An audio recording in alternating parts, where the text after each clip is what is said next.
E allora, belle picciotte, cosa andremo a fare? Andremo a fare un pane conzato alla trapanese. Cosa abbiamo? Pecorino, produzione propria. Olio d'oliva, produzione propria. Sale trapanese, delle saline Trapani e Marsala.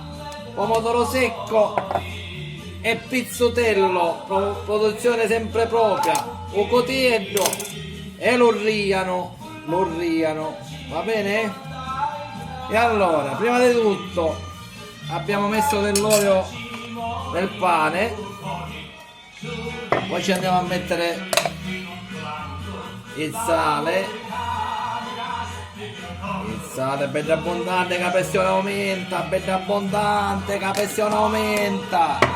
E poi ci andiamo a mettere scaglie di pecorino, della provincia di Trapani, in questo caso fatto da me, ma noi dobbiamo usare prodotti della provincia che sono, no per cosa, sono i più buoni, va bene?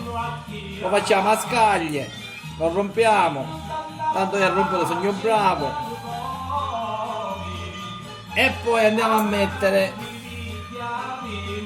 il pomodoro a pezzetti, pezzotello, ma io ci metto pure il pomodoro secco, e poi cosa andiamo a fare? Andremo a bagnare con l'olio del pomodoro secco il pane conzato per darci più gusto.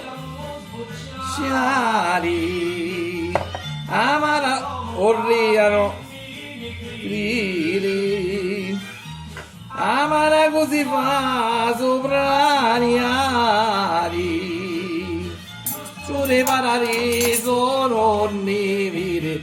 Queste purtroppo sono cose nostre e non c'è niente da fare. E poi metteremo la sarda a cui ci piace, e voilà,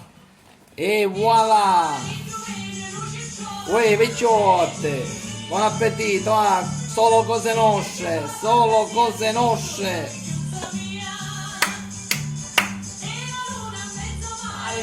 mia mamma ritani.